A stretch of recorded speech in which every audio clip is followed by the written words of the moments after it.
think there will be for quite some years to come too, because this really isn't something that we're going to be able to change quickly and overnight. What if one of the most treasured royal heirlooms, meant for the future queen, quietly vanished from its rightful path?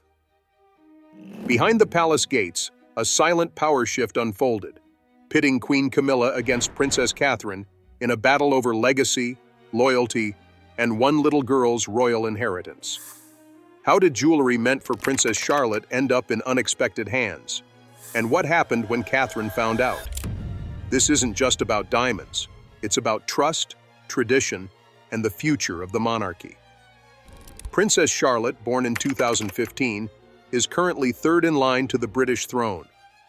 As the only daughter of the Prince and Princess of Wales, she represents the next generation of the monarchy and carries with her a deep connection to royal history.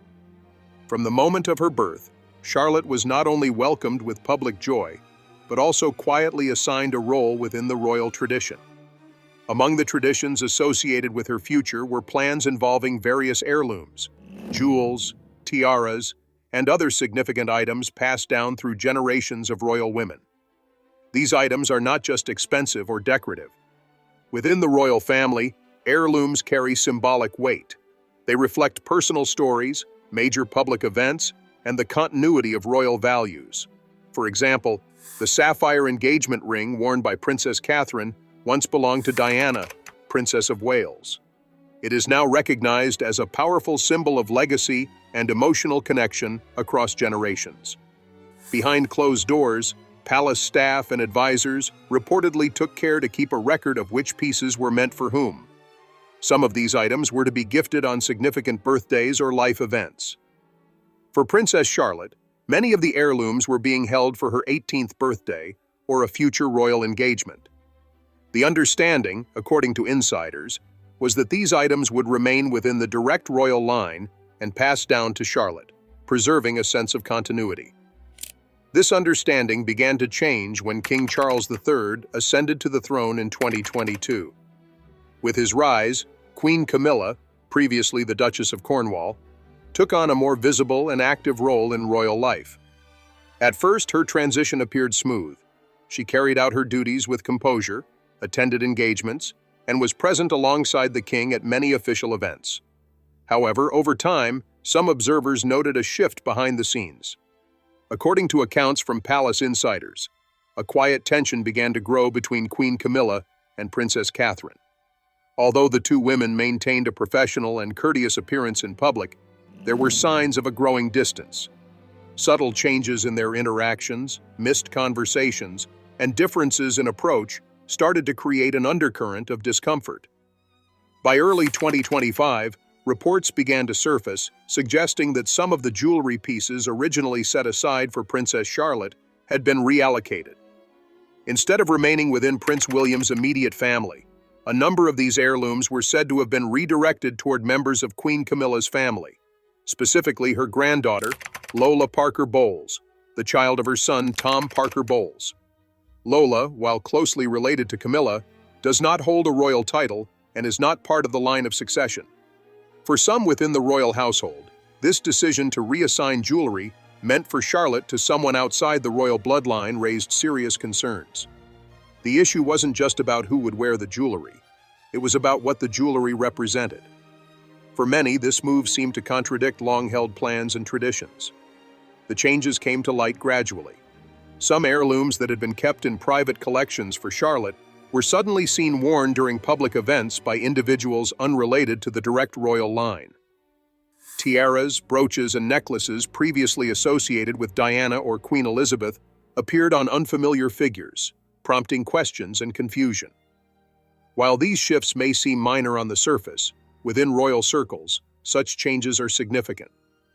Jewelry, especially historic pieces, is often used to signal status, lineage, and duty. When these items appear on unexpected individuals, they can signal a shift in influence or even provoke speculation about favoritism or internal conflict. Princess Catherine reportedly found these changes troubling. Known for her measured and composed approach, she is consistently focused on protecting the interests of her children while fulfilling her public responsibilities. For her, these heirlooms were part of her daughter's heritage, symbols of identity and continuity that Charlotte would one day inherit and carry forward. Sources close to the family said that while Princess Charlotte may not yet be aware of the issue, her mother is deeply conscious of its long-term significance. These are not ordinary items. They carry with them a sense of belonging and tradition, particularly in connection to Diana, whose memory continues to shape public and private narratives around the Wales family. As these reports gained traction, advisors within the palace were said to be attempting to manage the situation quietly. Some advocated for a balanced approach, suggesting that the original agreements and intentions be respected. Others reportedly remained silent, preferring not to escalate internal tensions. Despite this, the feeling among several insiders was that something meaningful had been disrupted, not just in the literal handing over of jewelry, but in the deeper story being told through these objects. The royal family has long relied on tradition to maintain stability. Tiaras and rings may seem like minor details to the outside world, but within the institution, they act as markers of history. They help tell the story of the monarchy, from one generation to the next. If these items are quietly moved, reassigned, or gifted without public knowledge or formal process, the concern is not only about possessions, but about the potential rewriting of roles and expectations.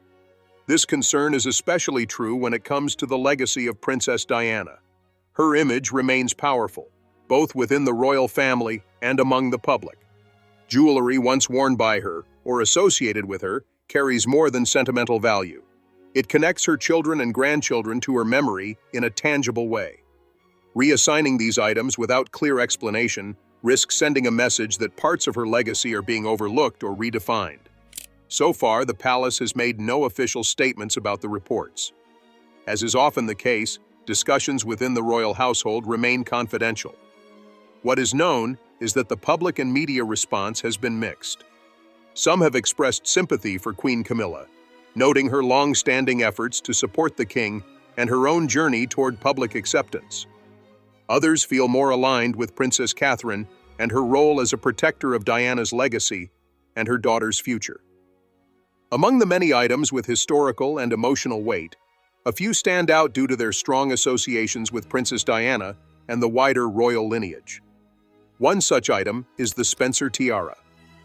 This tiara, known for its elegant design and detailed craftsmanship, originally belonged to Diana's family and was famously worn by her on her wedding day in 1981.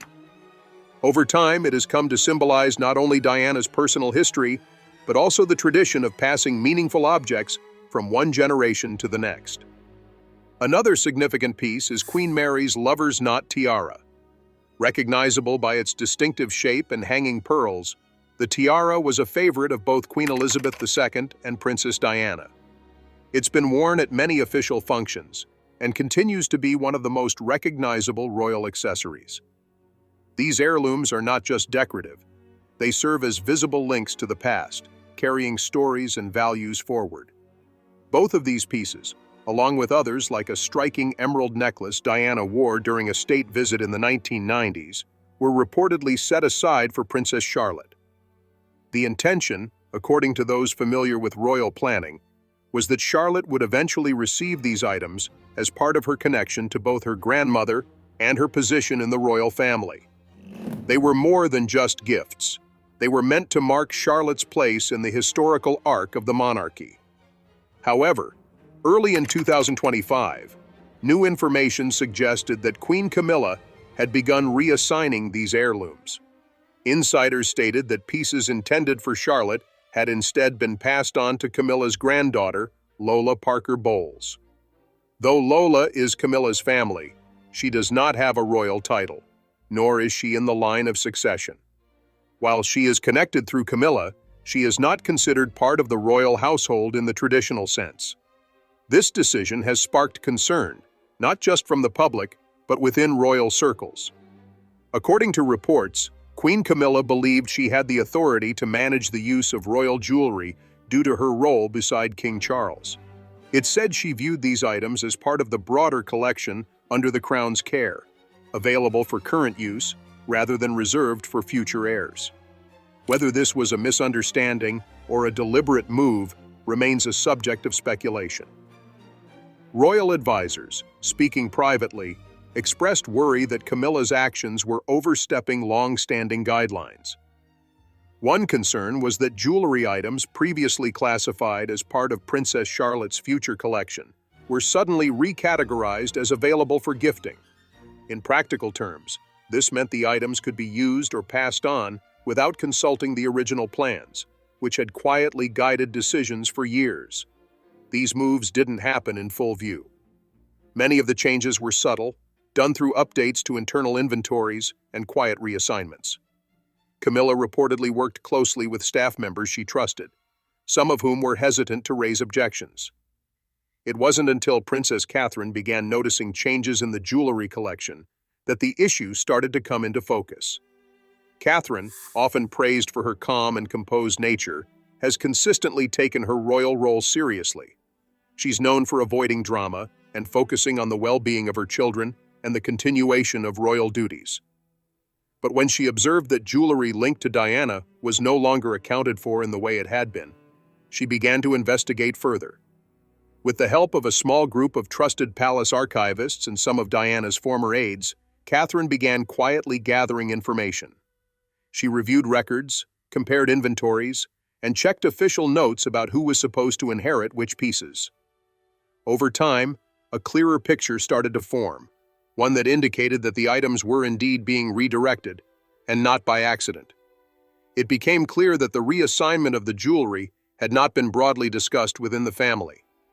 These decisions appeared to be made quietly, without consulting those most directly involved, namely, Prince William and Princess Catherine. Some of the jewelry that had once been worn during major royal events and was linked to Charlotte's maternal legacy was now appearing in unexpected places. One example was the emerald necklace once worn by Princess Diana. It had been promised to Charlotte by Prince William, according to those familiar with the family's private plans. The necklace's history was meaningful, tied not only to Diana's public life, but also to private moments remembered by her sons. When Catherine learned it had been considered for Camilla's family, she took it personally, not out of possessiveness, but out of respect for what the item meant. Catherine's reaction was quiet but determined. She did not speak publicly or confront Camilla in a dramatic fashion. Instead, she set out to understand the full scope of what was happening. Her goal was not just to retrieve jewelry, but to protect the sense of fairness and continuity she believed the royal family should uphold. Within the palace, the atmosphere began to shift. What had been quiet confusion turned into quiet concern. Staff members who had previously stayed neutral began to share what they knew. Archivists confirmed that some records had been altered. A few former staff members described the timing and nature of these changes, offering a clearer timeline of events. As the facts became harder to ignore, support for Catherine's position grew. People within the royal household began to understand that the issue was not about material items. It was about principle.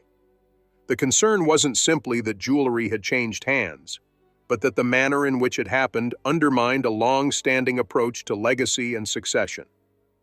For Catherine, the jewelry represented more than tradition. It was about making sure that Charlotte grew up with a tangible connection to her heritage. In her view, these heirlooms were part of a story being built for her daughter, a story rooted in the lives of women like Princess Diana and Queen Elizabeth, whose influence continues to shape the royal family today. Prince William also became involved.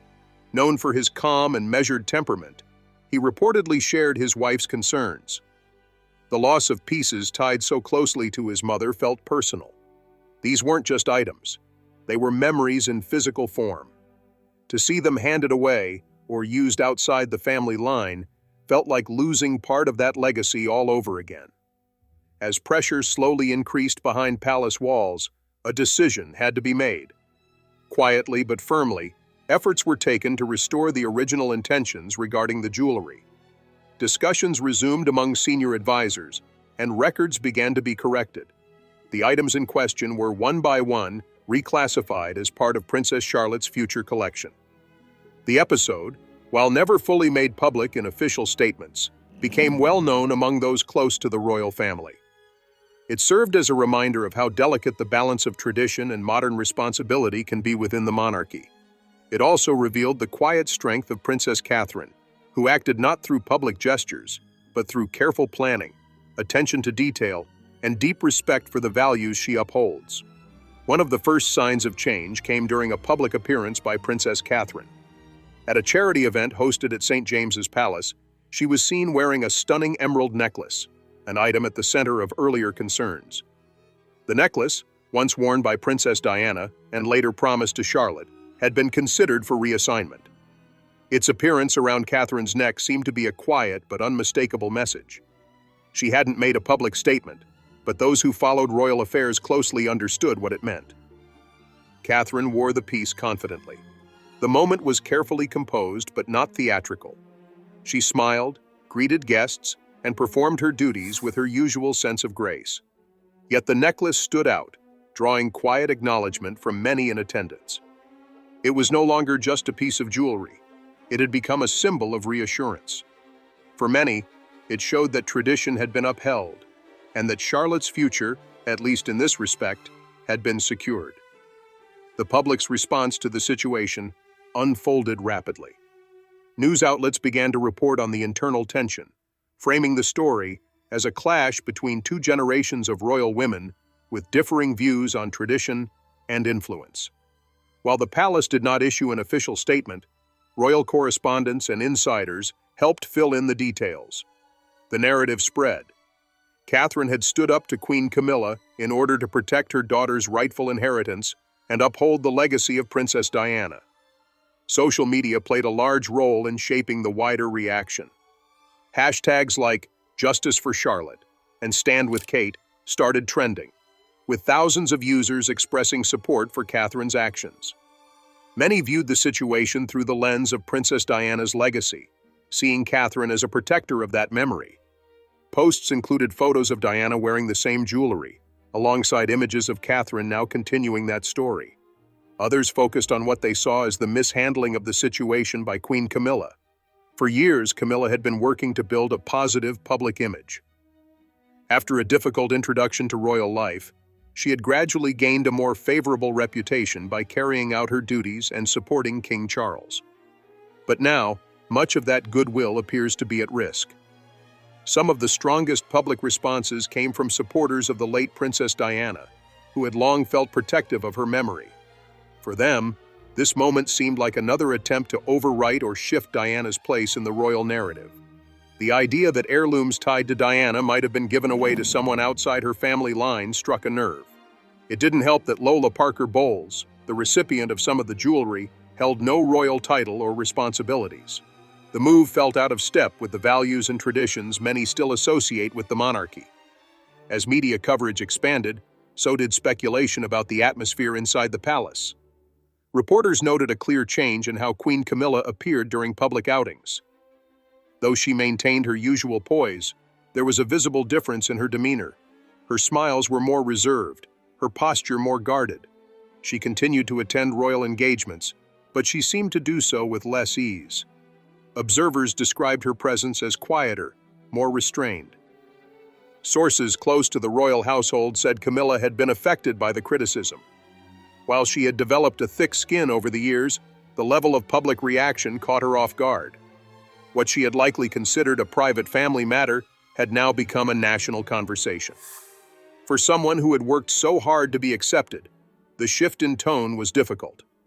Meanwhile, King Charles was said to be trying to manage the growing tension between his wife and his daughter-in-law. According to palace insiders, he met with both women privately in an effort to smooth over the situation. His goal was to preserve unity within the family, especially as the monarchy continues to face growing public scrutiny in a modern age. However, even with these conversations, the fallout was difficult to ignore. Behind the scenes, a new dynamic was beginning to form. Princess Catherine, who had long been seen as a supportive and steady presence, was now viewed with a new level of respect. Her decision to quietly investigate the matter, confront it directly, and resolve it without causing a public spectacle had made an impression, not only on the public but within palace walls. People who had previously seen Catherine only as a graceful royal consort were now starting to recognize her as a powerful figure in her own right. Her ability to remain composed under pressure, act strategically, and protect what she believed was right had shifted perceptions. She didn't demand authority, but she had clearly earned it. This quiet strength resonated with many. In contrast to the traditional image of royal disputes being handled through public statements or dramatic gestures, Catherine's approach felt measured and modern. She relied on facts, process, and quiet leadership. And in doing so, she reminded many of what it means to be a steady and trustworthy figure in public life. The impact of her actions was not only personal, it also influenced how the public viewed the broader royal family. For a long time, the monarchy had been trying to redefine itself in a changing world. Debates about its relevance, traditions, and structure have become more frequent. But Catherine's role in this situation demonstrated that certain values, integrity, fairness, and responsibility, still hold a place. As for Queen Camilla, the weeks following the controversy were said to be challenging. She maintained her public role, but there were signs of withdrawal. Friends noted that she kept a lower profile and focused on quieter engagements. It was reported that she felt misunderstood and saddened by the public's reaction. For her, the situation had become more than a disagreement over jewelry. It had touched on her standing within the family and her place in the royal story. The contrast between the two women became a topic of discussion. While both carried out their royal duties, their approaches and public images were very different. Catherine's calm and thoughtful presence drew admiration. Camilla, by contrast, seemed to be struggling to connect in the same way, despite years of effort. This contrast wasn't necessarily about blame. Instead, it reflected a broader reality about influence and trust. In the eyes of the public, Catherine had shown that she could be counted on to protect tradition while also responding to the needs of the present. She didn't seek attention or praise, but her actions stood out because of their purpose and clarity. By the end of the season, the palace was working to return to normal. Events resumed, photos were released, and statements were shared that projected unity. But for those paying attention, something had shifted. The jewelry had been restored, but the moment had left a mark. Charles had always valued family unity, particularly in recent years as he stepped more fully into his role as monarch. The disagreement over the jewelry had presented an unexpected challenge. It was more than just a matter of tradition. It had exposed deeper questions about legacy, influence, and trust within the royal family. To manage the situation, Charles reportedly held a series of private meetings with both Catherine and Camilla. These conversations, while not dramatic, were said to be thoughtful and personal. Charles reassured Camilla of her place beside him, acknowledging the years of dedication she had given to her role. At the same time, he also expressed his gratitude to Catherine for her measured handling of a sensitive issue. By choosing to address the matter quietly and factually, she had avoided adding unnecessary public strain to the monarchy's image. Her approach, according to palace sources, was deeply appreciated. Despite these efforts, the reality was that the episode had left a visible mark. Reports of the incident had traveled far beyond royal circles, and public opinion had been largely shaped. Even after the jewelry was returned to its intended place in Charlotte's future collection, many still viewed the event as a moment that exposed the fragility of trust within the royal household. Headlines had moved on, but the conversation around legacy and leadership lingered. Princess Catherine, for her part, continued to carry herself with the same poise she had always been known for. She made no public remarks about the incident, but those close to her noted that her sense of responsibility had only grown stronger. In private, she remained focused on her children, her royal duties, and maintaining the values she believed were essential to the future of the monarchy. Her handling of the situation became a quiet turning point. For years, Catherine had been viewed as a graceful and supportive presence beside Prince William. But in the eyes of many, she had now emerged as a protector of tradition and a defender of the next generation's place in royal history. This shift in perception was subtle but significant. People inside and outside the palace began to see her as someone whose influence was both steady and meaningful. Queen Camilla, on the other hand, entered a period of relative quiet. Though she continued with her official duties, her presence in the media became more subdued. Friends and advisors said she felt deeply affected by the public reaction. Despite her long journey toward acceptance in the royal family, this moment had brought back old doubts and fears. The sense of being an outsider, something she had worked for years to overcome, resurfaced in ways that were emotionally difficult. It wasn't just about the loss of public support, it was about personal disappointment. Camilla had hoped to contribute to the monarchy in a meaningful way, not just through her role as queen consort, but also through the connections she had built within her own family. The desire to share part of the royal legacy with her granddaughter had perhaps been genuine, but the method had caused more harm than good. In the end, it served as a reminder of how closely the public and the institution holds to tradition. For King Charles, the challenge was to maintain balance. His support for Camilla remained firm, but he also recognized the strength and integrity Catherine had shown. As the royal family moved forward, Charles emphasized the importance of unity, understanding that the future of the monarchy depended on cooperation between generations. He encouraged more open communication and worked quietly behind the scenes to prevent similar misunderstandings. In the months that followed, royal engagements resumed with a renewed sense of purpose. Public appearances by Prince William and Princess Catherine were met with warm reception.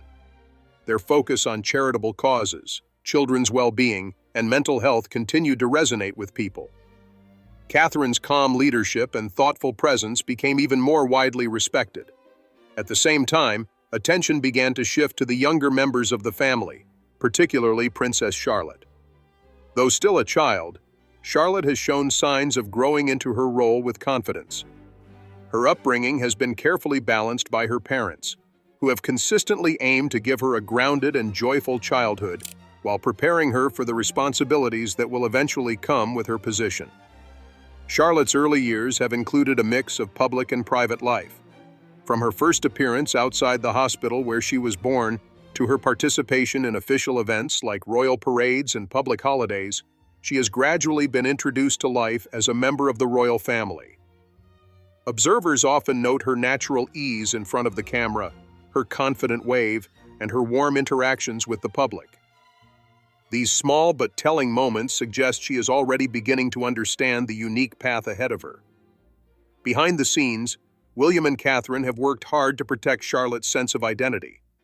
They've ensured that she has time and space to grow, away from constant scrutiny. The family's move to Adelaide Cottage in Windsor was one such effort, giving the children more privacy while still keeping them close to royal responsibilities in London. Charlotte attends a private school alongside her brothers, where she participates in sports, music, and other extracurricular activities. Friends of the family have described her as lively, thoughtful, and curious, a child who is both aware of her place in history and allowed to enjoy her childhood without unnecessary pressure. The resolution of the heirloom dispute has ensured that, when the time comes, Charlotte will receive the pieces originally intended for her. These items will one day serve as reminders of her heritage and the women who came before her, Princess Diana, Queen Elizabeth II, and the legacy they left behind. For Catherine, this outcome has always been about more than tradition. It has been about creating a meaningful connection between past and future, helping her daughter feel grounded in the story of her family.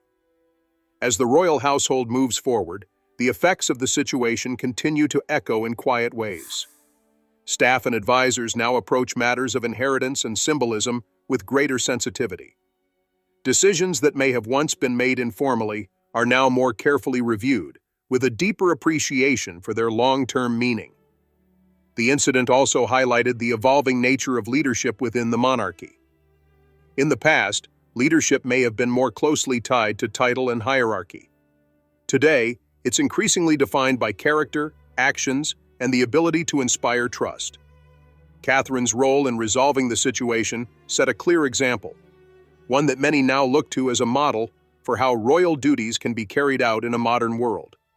As for Queen Camilla, she continues to support King Charles, though with a more cautious approach. It is said that she remains reflective, choosing to focus on engagements that feel meaningful to her, and stepping back from areas that once caused friction. Though she retains her title and official responsibilities, her influence within the family is more reserved. In the end, the episode became more than a story about jewels or titles. It became a story about values, about what it means to protect a legacy, to act with integrity, and to lead with quiet strength. Through it all, Princess Catherine emerged with a deeper sense of purpose and public trust, while Princess Charlotte's future remains intact, supported by a mother determined to honor the past while guiding the way forward.